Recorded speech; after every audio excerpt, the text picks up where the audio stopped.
अब आप कहेंगे ऐसा होता रहने से हमें फिर बंधन होगा, बोलते हैं ये बंधन नहीं होता है, क्योंकि बंधन तो इससे नहीं हुआ था, ये परिणाम हो रहा है इसके कारण बंधन नहीं हुआ था। परिणाम होने के बाद भी आप उसको अपना मान रहे थे, इसके कारण बंधन हो रहा था। तत्त अवस्था में अपने को मान रहे थे, जब शरीर पहले था तब भी अपना मान रहे थे, अभी इस समय है तब भी मान रहे हैं, अभी जो है कुछ कुछ बदलाव हो रहा है, बाल सफेद हो रहा है, बाल गिर रहा है, फिर ये सब हो रहा है, उसको भी अपने मान रहे हैं। ये अपने मानने के कारण आपको हो रहा था, वो उसने नहीं कहा, जो परिणाम करने वाले ने नहीं कहा कि तुम अपना मानो।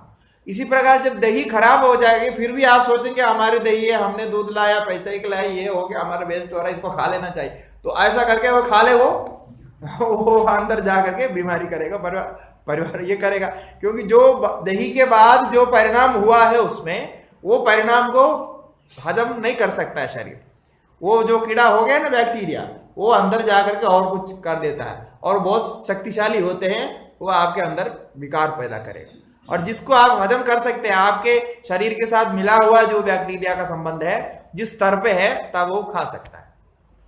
जैसे कई खाने की चीजें होती है, जैसे कोई कंद होते हैं, क्या कोई फल होता है, जैसे लौकी कद्दू आदि होते हैं, जो भी होता है वो एक समय तक आप खा सकते हैं। लौकी एकदम सूख गई, पक गई तो उसको नहीं खा सकता, उसको खाने से हजम नहीं होगा, क्योंकि है वो ही लौकी, किंतु वो परिणामांतर को प्राप्त हो गया, अब आपके खाने की स्थिति में नहीं। समझ में आ रहा है? इसलिए सभी में ऐसा ही मान लो, इसमें ऐसा कोई नहीं है जिसमें आपको ज्ञान के बाद परिणाम में अंदर पड़ेगा। इस विषय पर सांख्य पक्का है, आगे श्लोक में ही कहेंगे, इससे आपको मतलब नहीं है, उसमें क्या हो रहा है मतलब नहीं है। और जो अपरिणामी है वो हमेशा ही अपरिणामी रहा है, आपको ज्ञान हुआ तभी अपरिणामी है, जब ज्ञान नहीं हुआ तभी अपरिणामी है, उसको आप परिणामी बनाना चाहते हैं तो भी नहीं बनेगा।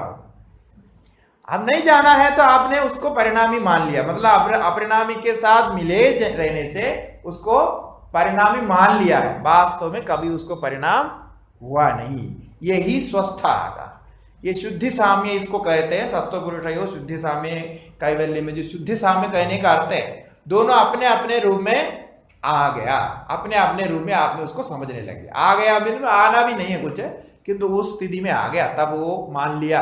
अभी पहले और कुछ मान रहा था, अब इसमें ऐसा मान लिया, ऐसा ज्ञान आपको हो रहा है, तब आपका सारी परेशानी वहीं दूर हो जाएगी। अब ये गुणादि होना सरल है कि कठिन है?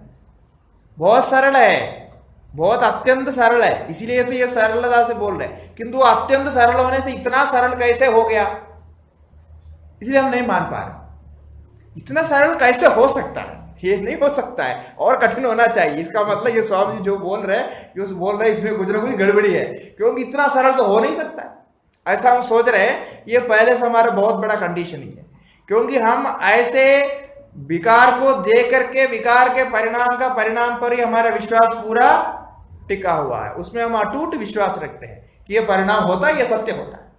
नई परिणाम होने के कोई चीज को हम जानते नहीं, नई परिणाम जिसमें परिणाम नहीं होता है, अपरिणामी जो होगा उसका एक चीज का आप दृष्टांत दे दो जिसमें अपरिणामी आप बोल सकते हैं। नहीं है, आपके जिंदगी में कभी ऐसा हुआ नहीं है, कोई जन्म में इस प्रकार का ज्ञान आपको हुआ नहीं है, तो आप कहां से लाओगे?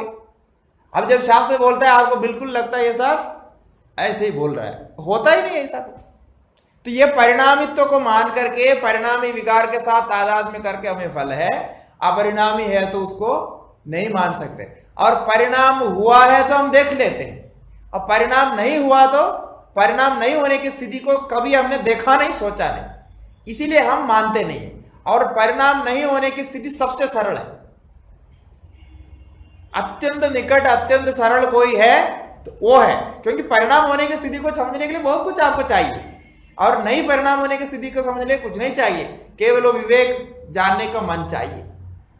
वो फिलहाल हमारे पास उपलब्ध नहीं है, इसीलिए हम तो हाथ पैर ऊपर करके सब कुछ कर रहे हैं, कुछ नहीं हो रहा है। कारण ये है कि वो मन को हम मानते नहीं और उसको स्वीकार करते नहीं, इसलिए अविश्वास पैदा होता है। ये अविश्वास को हटाना पड़ेगा, ये होता ही ऐसा है, ऐसा मानना पड़ेगा। इतना तक सांख्य स्पष्ट रूप से आपको पहुंचा देता है, और इसमें बीच में कोई संशय नहीं है, कोई यहाँ मतलब कोई कल्पना कुछ नहीं है, वो बिल्कुल रियल चलता है। कि ऐसा ऐसा आपको हो गया, ऐसा ऐसा है।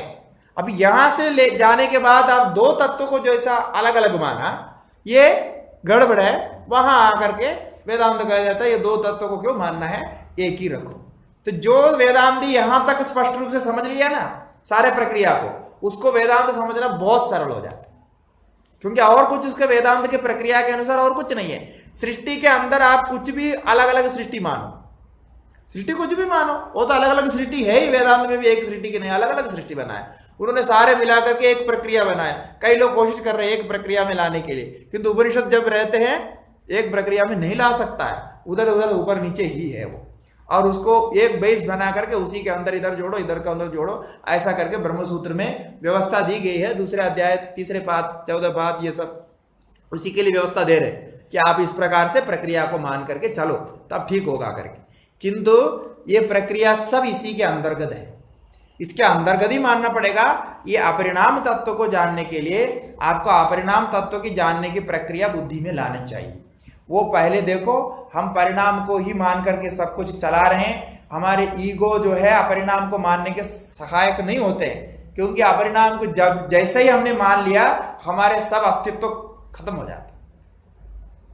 इससे हम डरते हैं। हम इतने सारे आइडेंटिटी कार्ड बना के रखा, क्या होगा इसका ये तो कोई काम में आएगा नहीं। फिर जो है हमारा क्या कार्ड है, एटीएम कार्ड, क्रेडिट कार्ड, वो कार्ड, ये कार्ड, सब पूरा कार्ड भर के रखा है, ये हमारा आइडेंटिटी समाप्त हो जाएगा, इसके साथ हमारा तादाद में नहीं रहेगा तो कहाँ यूज करेंगे इसको, कोई यूज नहीं आएगा। इसीलिए अस्पष्टता एक बेसिकल ऐसा है। दूसरा उतना ही नहीं, खाने पीने के साथ हमारा आसक्ति है, फिर रहन सहन के साथ आ सकती है, मान सम्मान के साथ आ सकती है। ये सारे आसक्ति केवल बाहर बोलने के लिए करने के लिए तो है ही, वो उतना ही नहीं है कि अंदर से वो संस्कार रूप से पहले से भरा हुआ। इनमें से एक को भी हटाने के लिए कोई प्रयत्न करते हैं, कोई गुस्सा करता है उसको दो गाली दे दो, वो अहंकार को रोकने के लिए कर रहा है, किंतु वो गाली सुनकर के उसको फिर बढ़ जाता है। तो जब इतने में छोटे में नहीं होता है, आप ये पूरे कैसे हटा देंगे? तो पूरे हटाने का सवाल ही नहीं होता है, क्योंकि हमें उसका संबंध का ज्ञान नहीं है और ये अपरिणामित्व को कभी हमने सोचा नहीं, और इसके विषय में हमें हमेशा अज्ञान ही रहना पड़ता है। हमेशा हम उसको दूर रखते हैं कि इसमें हम लेना नहीं चाहते। सच्चाई ये है। इसीलिए ये सांख्य की प्रक्रिया का मुख्य रूप से इस स्थिति तक पहुंचने की जो प्रक्रिया है उनका बहुत सीधा है, सरल है, हम उसको समझ सकते हैं। दोनों का स्वरूप का ज्ञान यदि भिन्न भिन्न प्रकार से हम हो गया तो काम बन गया। किंतु कभी यही नहीं सोचना है कि ऐसा ज्ञान होने के बाद कुछ बदलेगा, कुछ नहीं बदलेगा। ये ऐसा ही है, क्योंकि ज्ञान कभी कारक नहीं होता है, ज्ञान केवल ज्ञापक होता है। ये भी इनका सिद्धांत है। ज्ञान से कोई कारक बनता नहीं, इसलिए इससे कोई आगे नहीं फल होगा। ये जो विवेक क्या दिया गया इससे कोई और फल होगा ऐसा नहीं सोचना। जैसा वैराग्य से फल होता है, प्रकृति लय के लिए कहा गया था, वैराग्य से प्रकृति लय होता है, किंतु वैराग्य से प्रकृति लय वास्तव में फल है पूछने पर नहीं है, फल नहीं है। वैराग्य जब है तब उनको ज्ञान नहीं हुआ था, इसके कारण प्रकृति लय से आगे और कहीं नहीं जा सकता था, तो प्रकृति लय में गया। बाकी लोगों को क्या है, तत्त स्थिति में ज्ञान है, उससे वैराग्य नहीं हुआ था, तो उस स्थिति में वो फंस गए, तो पुनर्जन्म उसको जन्म जन्मांतर होते रहा। और ये पूरे से हटा, पूरे को हटा दिया, मुझे ये भी नहीं चाहिए, ये भी नहीं चाहिए, ये भी नहीं चाहिए, ये भी नहीं चाहिए, ऐसा हटा हटा करके गया। जाने के बाद भी उनको विवेक ज्ञान नहीं हुआ था, तब उसको प्रकृति लय ऐसा फल बताया।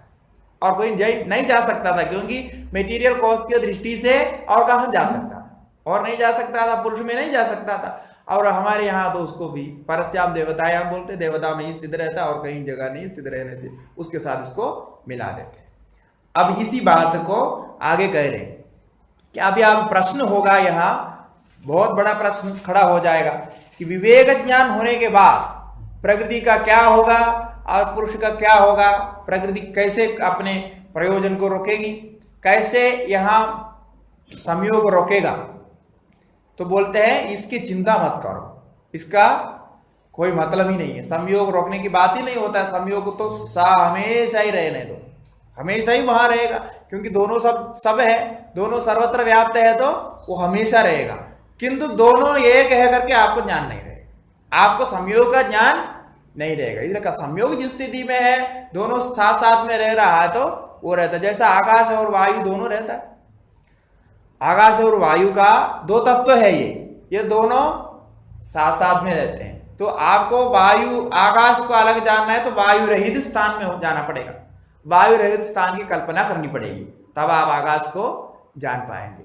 तो वहां भी कोई वस्तु के द्वारा ही आकाश की कल्पना होती है। आकाश को कल्पना करने के लिए कुछ न कुछ वहां संबंध जोड़ना पड़ता है, उसके बिना बुद्धि में वो आता नहीं। इसीलिए बोला कि दोनों सर्वव्यापक है, सर्वव्यापक होने के कारण दोनों ही साथ साथ में रहेंगे। दोनों अवस्थाएं ज्ञान के द्वारा अलग हो जाती है, चित्त की चित्त अवस्था और प्रकृति की प्रकृति अवस्था, इसमें कोई अलग अलग मिलावट कुछ नहीं होता। इस बुद्धि को यदि आप मन में ला सकते हैं तब आपको ज्ञान हो जाएगा, ज्ञान हुआ ऐसा माना जाएगा। ये एक श्लोक है, बहुत महत्वपूर्ण है इनके सिद्धांत के अनुसार। दृष्टामयेत्युपेक्षक एको,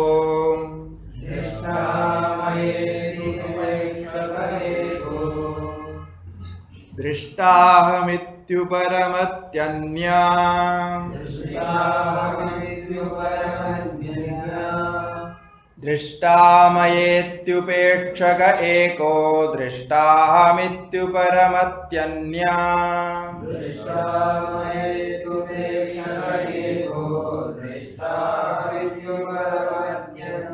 सदि संयोगे तयो प्रयोजनं नास्ति सर्गस्य, सदि संयोगे तयो प्रयोजनं नास्ति सर्गस्य,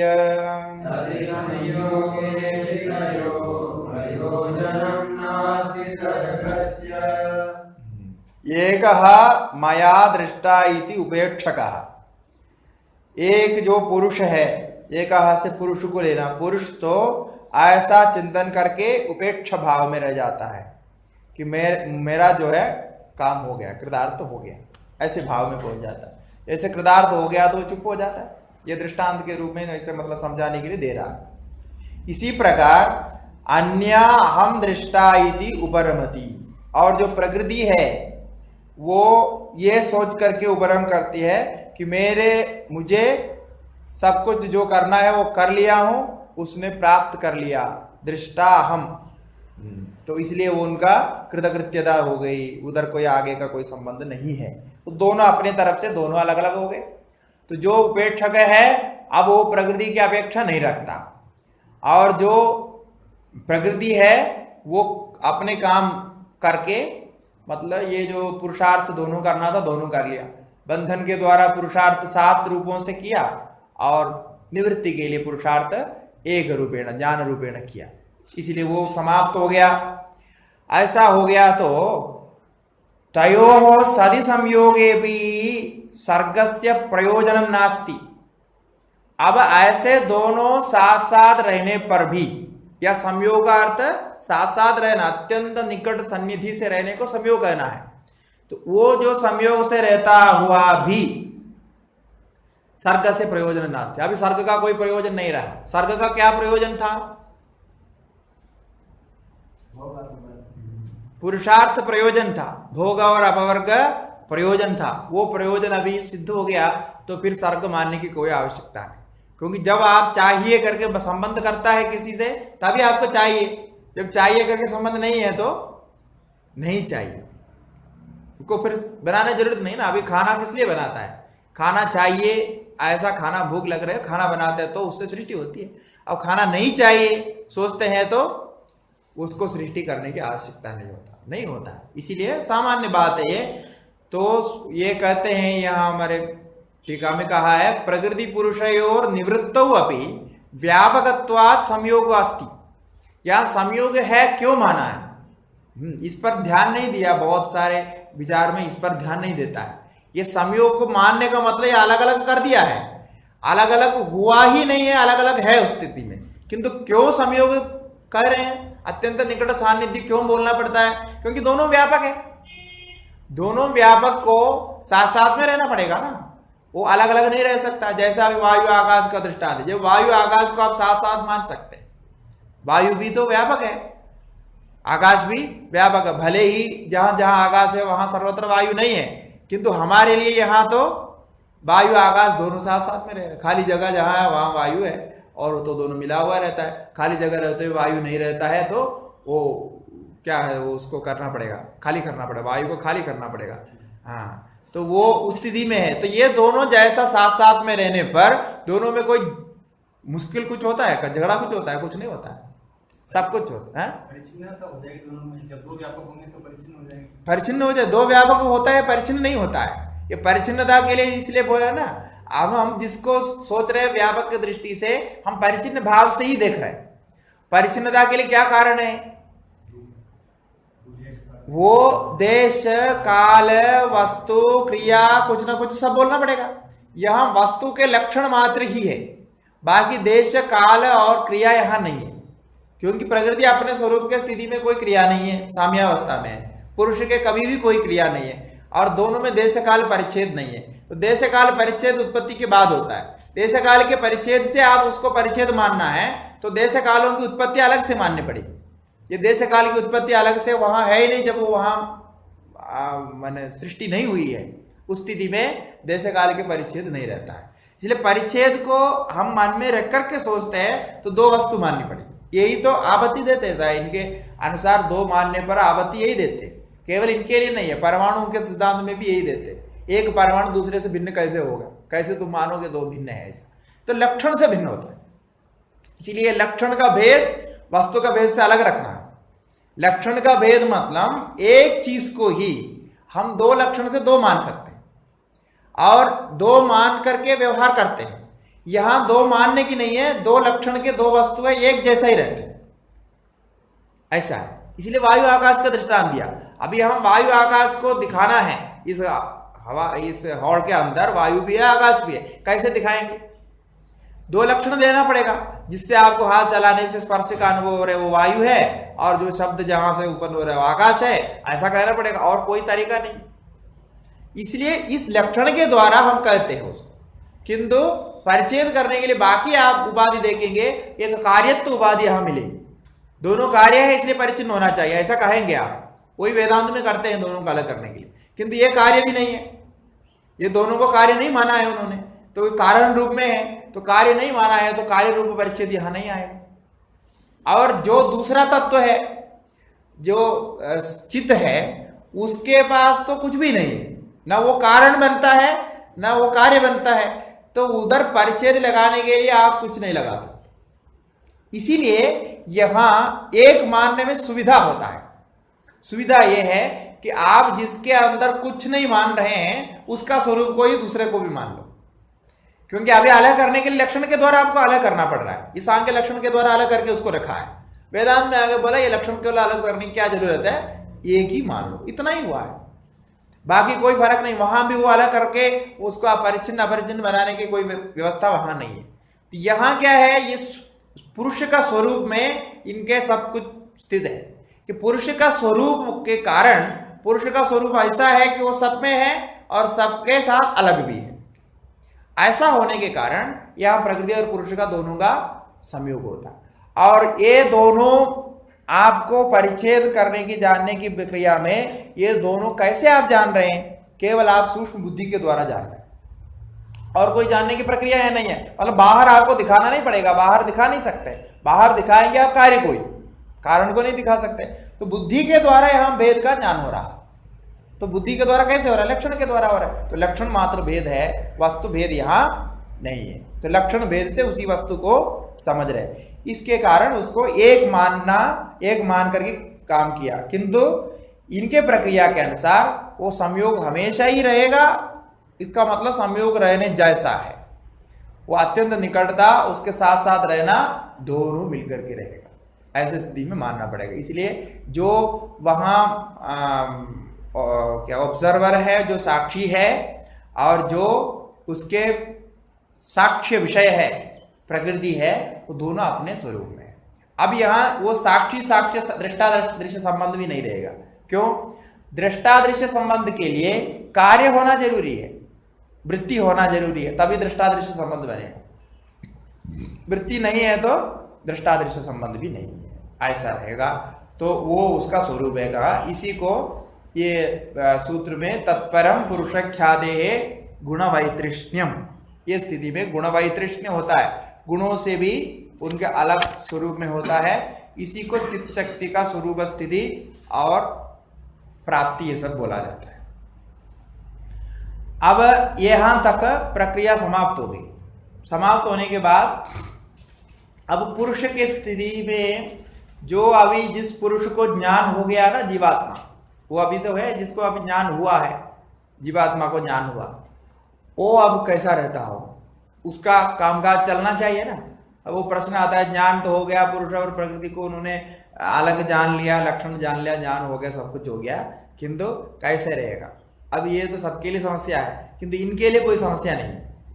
इनके लिए एक बहुत सरल बात है, वो तो अपने चलते जाता रहेगा, ज्ञान होने के बाद भी वो शरीर अपने ढंग से चलता रहेगा, उसके द्वारा ये हो गया, जो हो गया हो गया, उसके द्वारा हो गया, इसलिए इनके पर प्रॉब्लम नहीं है। अब यहाँ क्या है, अविद्या यानी अज्ञान दोनों का संयोग मानने के लिए कारण है, दोनों का संयोग मानने के लिए कारण है, उससे सारे उत्पत्ति हो गया ऐसा हम नहीं कहते। जिस वेदांत के प्रक्रिया में ये अविद्या को माया के अंतर्गत, माया को अविद्या के ये सब मिला करके मान करके उत्पत्ति बताते हैं, वो ये समस्या का समाधान कभी नहीं कर पाते। उनको वहां सब कुछ बोलना पड़ता है, अविद्या लेश ये वो सब बोलना पड़ता है, ये जो जटिल प्रक्रिया को पीछे जाना पड़ेगा, किंतु वो उतने जटिल प्रक्रिया के द्वारा बताने लायक स्थिति है ही नहीं। वो सबसे सरल स्थिति है, सबसे आनंद की स्थिति है, वहां क्या फिर जटिल प्रक्रिया बताओगे। जब आपको अज्ञान है, मूर्खता है, कुछ नहीं जानता है, उसको सिखाने में सारे जटिल प्रक्रिया चाहिए। जहां सब कुछ सीधा हो गया, सरल हो गया, सब जान लिया, उसके बाद भी आप जटिल प्रक्रिया वहां चलाएंगे तो क्या होगा। इसलिए अज्ञान लेश आदि मानना बिल्कुल गलत है। अज्ञान लेश करके कोई चीज बनेगी नहीं, क्योंकि अज्ञान को जिस स्वरूप में मानते हैं उसका टुकड़ा करना, पीस करना, पूर्व करना, उत्तर करना कुछ नहीं बनेगा, वो सारे कार्य की दृष्टि से बनेगा। तो अज्ञान लेश की प्रक्रिया वेदांत में भाष्यकार की दृष्टि से, वो भाष्यकार की दृष्टि से नहीं हो सकता है, और कॉमन सेंस में भी नहीं हो सकता है, क्योंकि अज्ञान को आप टुकड़ा मान लिया तो ज्ञान को भी टुकड़ा मानना पड़ेगा। तो वो वहां से जाकर के एक टुकड़ा निकल गया, दूसरा टुकड़ा, अभी दूसरा टुकड़ा निकलेगा करके क्या गारंटी है। जिस ज्ञान से पूरा टुकड़ा नहीं निकला है तो बाद में फिर ज्ञान की आवश्यकता पड़ेगी। वो क्या है, उनको ये समझना मुश्किल हो गया, क्योंकि इन्होंने वहां गलत समझा है। ये इसके सांख्य के इस प्रक्रिया के यहां तक का आधार यदि स्पष्ट रूप से लेता होता तो वो समस्या नहीं आती है। और भाष्यकारों में, हमारे मूल उपनिषदों में, मूल सूत्रों में जितने भी व्याख्या आप देखिए, उनके अनुसार उधर कहीं भी ये विषय नहीं है।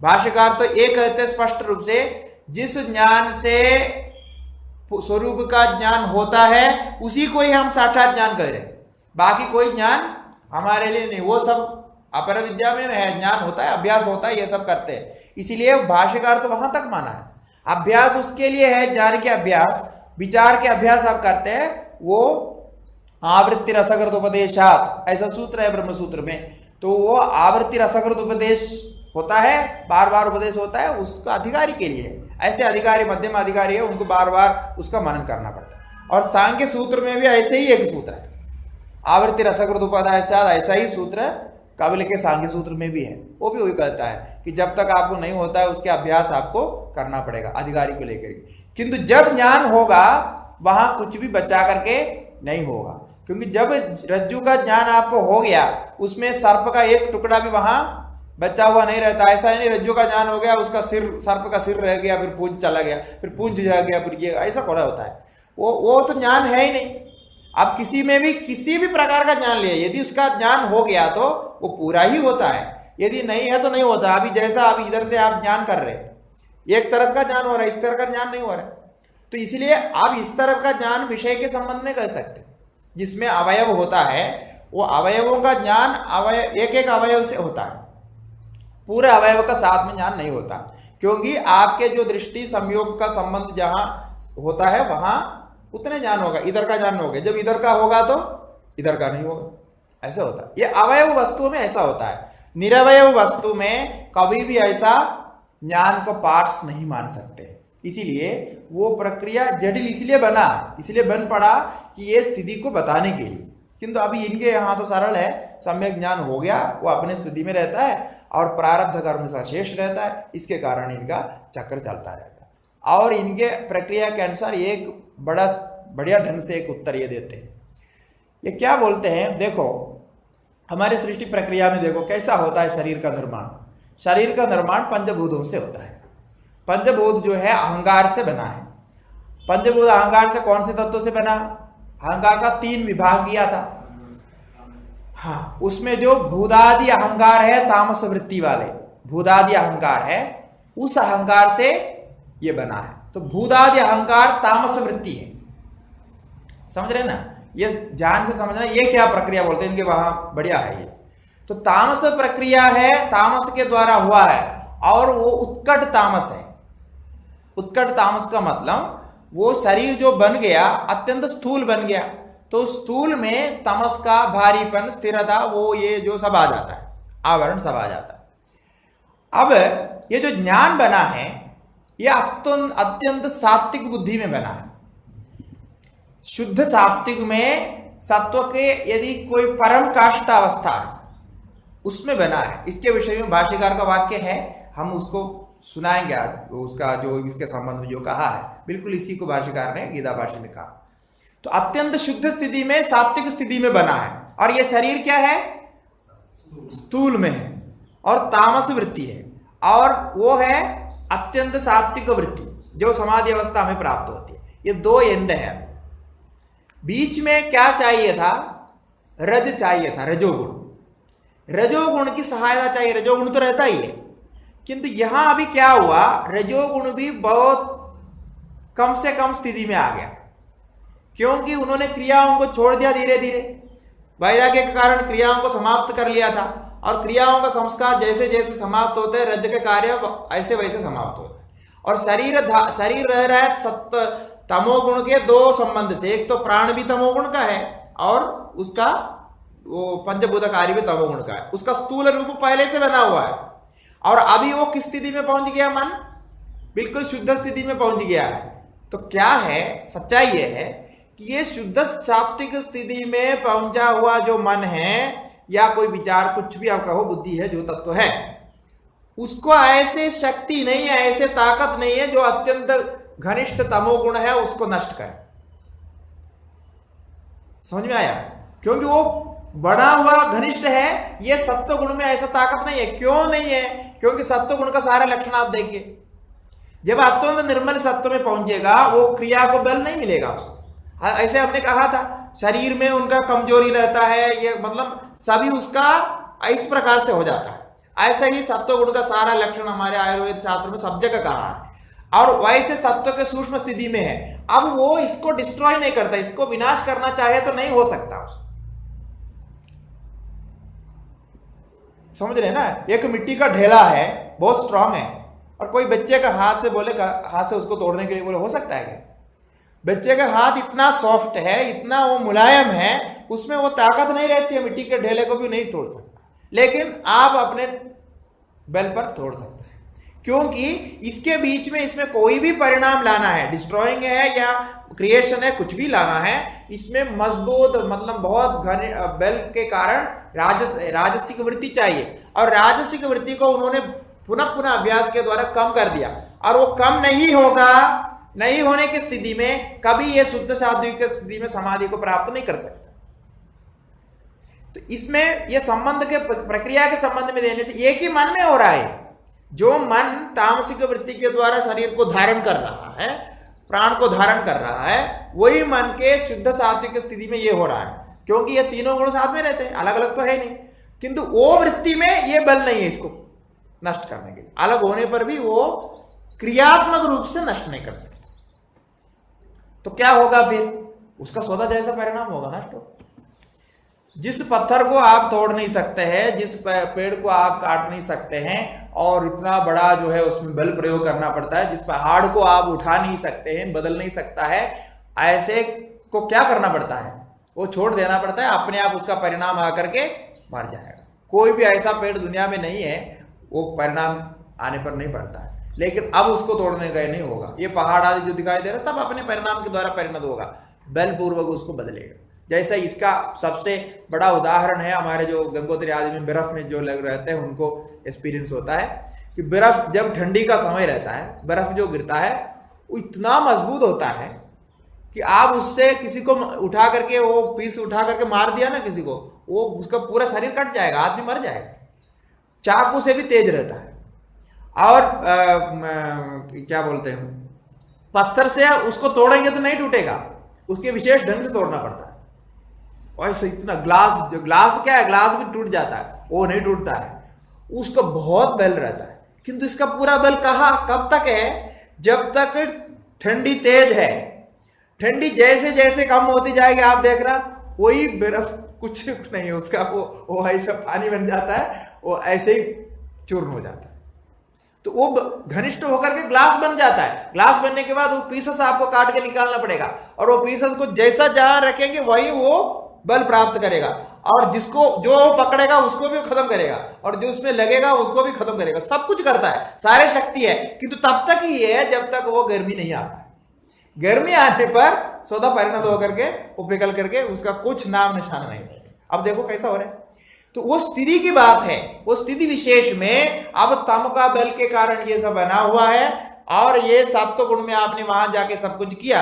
अब उस सत्व के पास ये बल अभी नहीं है। सच्चाई ये है कि वो शरीर को नष्ट करे।